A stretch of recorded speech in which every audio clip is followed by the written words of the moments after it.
everybody's guess. He invented a sound that no one else has been able to duplicate. Grunt, peep, clap, and poot. Cheer my father on! Thank you! Thank you, good night! I think a lot of people, if they had the opportunity, would do things exactly the way that I've been able to do them.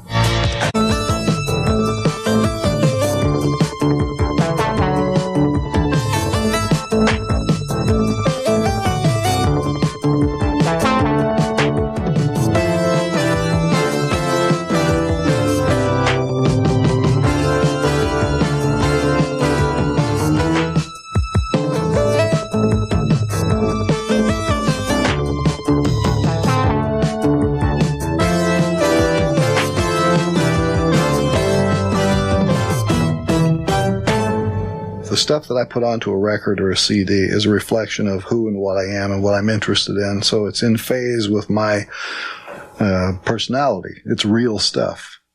And to the extent that real stuff qualifies as art, that's the only connection. I don't set out to be artistic. Demand that people think or behave the way I do. I have just as many questions about my own ideas as other people might have about my ideas. You know? I'm not convinced that I'm absolutely right all the time, but I'll take the chance and state my opinion at the time that I have it. I may regret it later. I may even change my mind later, but I take a stand. Now, that's one of the things that sets me apart from contemporary music, because I'm willing to do that. And why? Because they've already called me every bad thing they can call me. What can they say? You know, they can't call me anything else. So what have I got to lose? I'll tell you what's on my mind. That's what I think. There it is. Frank Zappa does tell us what's on his mind in this edition of Cover Story. Born in Baltimore, Frank's family moved to California when he was 10. There he discovered classical music, the drums, the guitar, and graduated from Antelope Valley High School, where he formed his first band, the Blackouts. In 1966, Frank Zappa recorded Freak Out, the Mothers of Invention's first album. It was an artistic and critical success that defied all the conventions of rock and roll. Meanwhile, privately, and almost conventionally, Frank and Gail, his wife, raised 4 children. Frank's written more than 300 songs, has a Grammy Award, his own record company, and a new album, Broadway the Hard Way.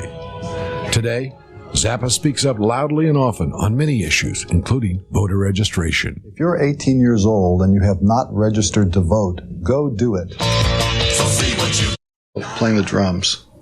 And then I changed to guitar when I was 18. Started playing drums when I was 12. Not like a drum set, but like orchestra percussion. So I was able to hear recordings of contemporary music when I was in high school. And the library that I went to had books on how to write music. It just showed you how to draw the notes, what all the symbols meant, and I learned it.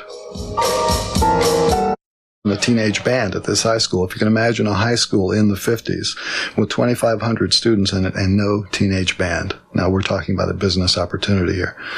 So I put together a racially mixed ensemble.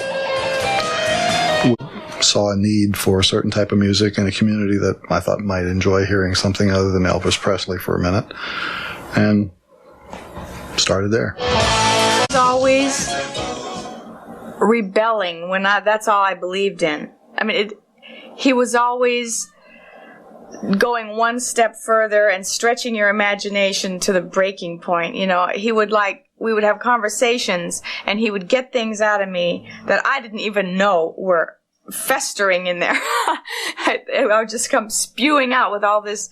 Some of it was really interesting and amazing, and that's where a lot of the songs came from. He would encourage it. He was really a master at that, drawing people out and helping them to realize who they were and their potential.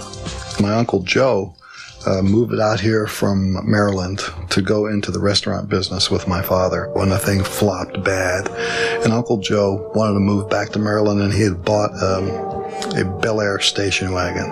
Now, it was a nice car, and the payments were a little rough, but, you know, I helped out Uncle Joe, and I got a car, and I got a license. Now, the bad thing to remember is, if you're a band leader, and you have the station wagon, that means you're the roadie, too.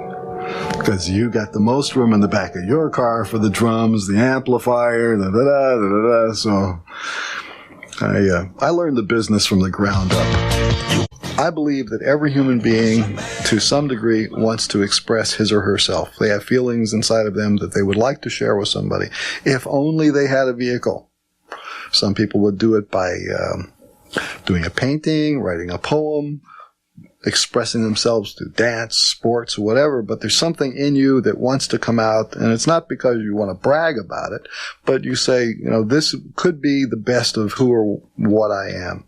These are my good ideas.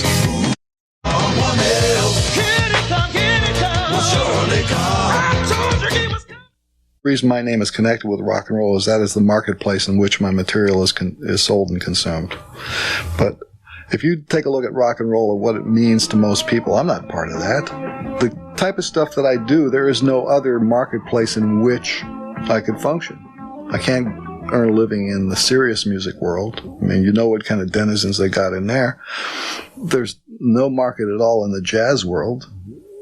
So I'm stuck plying my trade in pretty unfamiliar and actually hostile territory. Who was a singer, and he got into a fight with the guitar player, and they needed a replacement guitar player, so he called me, and I went down there and sat in, and I suggested they should stop playing all their bar band songs and learn some new material, and, let's go make a record. And the guy who was actually the leader of the band was a sax player named Davey Coronado, and in his wisdom, he said, if you do that, you'll lose your jobs, because these club owners won't hire a band that plays original material. So he decided to, he'd go on and do something else, and the Remnants stayed together to form the Basic Mothers of Invention. The only way that you could work in those days was to play the same 10 songs that every bar owner wanted to hear. They were convinced that it was like a mantra.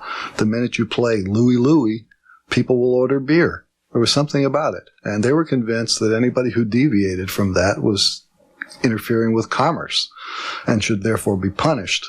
And we were punished consistently until we mastered Louie Louie. And no matter what else we played, so long as we hit Louie Louie a few times a night, we get cling to a job, no matter how terrible it was. The staff producer for MGM and the manager convinced him to come to the Whiskey Go-Go just to see our band. So he walked in the door. It was right around closing time, and we were in the middle of our big boogie number, which bore no resemblance to the rest of our repertoire at all. And he walked in. He liked it. He said he would sign the group, just like that, for an advance of $2,500.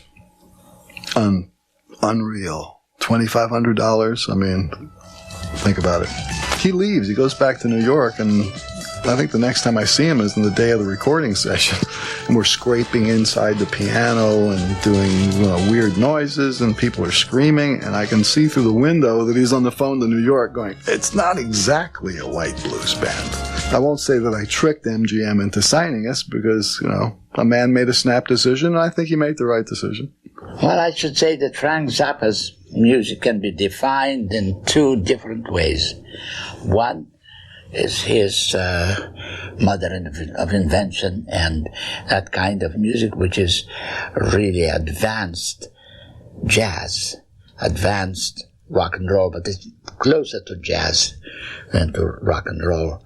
That's one kind. But then a totally different kind is modern music, you see, which really follows the line of modern inventions, not modern inventions, but modern inventions.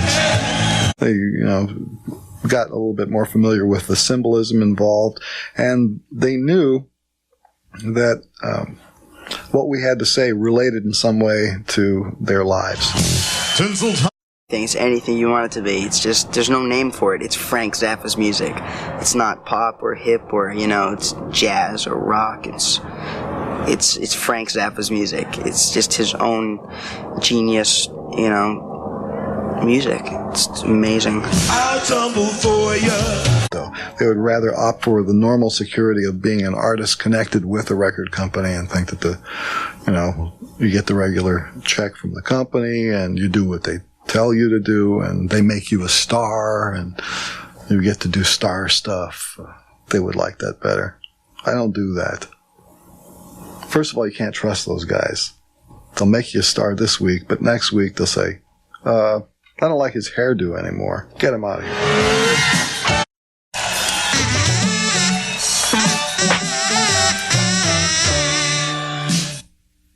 Engineering talent, provide the recording facilities, buy the tape. I pay to make the record. And then I pay, at this point, capital to press and ship. It is their duty. They don't do any promotion. In fact, I don't do any promotion either. We just do it and set it out there. They press it, ship it, and then collect from the retailers. So nobody can tell me what to put on a record. They can't say I don't like those lyrics. They can't say I don't like that tune. They can't say this is too weird. Don't put it out. I have the freedom to express myself. I feel extremely enigmatic and impossible to pinpoint, and I still don't know quite what to say to him sometimes. I still, after 20 years, get nervous when he walks into the room. I don't even know why. It's just like, oh, here's Frank. Hi, Mr. Zappa. Sometimes I still call him Mr. Zappa. It's I called him that for years and it kind of stuck. And I feel like I'm in the presence of some very special, important individual. And I've always felt that way, and I still do. Basically, I'm in the idea business, whether it's a spoken idea or a musical idea or something else. It's, in broadest terms, it's the idea business. And if you wind up with a political system that wants to put idea men out of business, then you have worry on your hands. Republican. The idea that the lyrics to a song are going to cause antisocial behavior as an exclusive cause of antisocial behavior, I think, is not supportable by science. The media coverage of that whole thing was pretty slanted. For example, the only part of my testimony that the major news outlets ran was the point at which a nearly apoplectic Senator Slade Gorton told me I didn't know anything about the First Amendment or the U.S. Constitution. The bill seeks to keep you from seeing, renting, buying, or listening to material described as depicting illicit sex. If somebody tricks you into believing that you have to give permission to any form of government, city, state, federal, whatever, to create any sort of an information controlling agency, they'll start with pornography and wind up with everything else. This is censorship. Okay, so what? My kids, even though they have a very tenuous world to look forward to, they're equipped for it in their own way.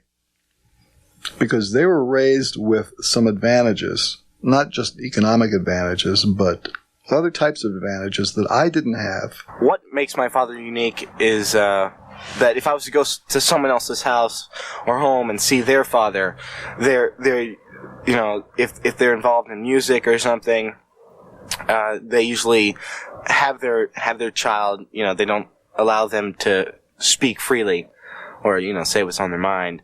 Or a lot of their kids, or their fathers will be on drugs or something, which is really scary. So, and like my father doesn't do that kind of stuff. Really expect that we're ever going to get a hit single on the radio. It has happened a couple of times by accident, but radio and MTV being what they are, there's virtually no room in those worlds for what I do. I make them crazy. They don't want to know. When that record comes in the door, they don't want to know about it because they're afraid of what's said on the records. There's it's a matter of sheer terror here.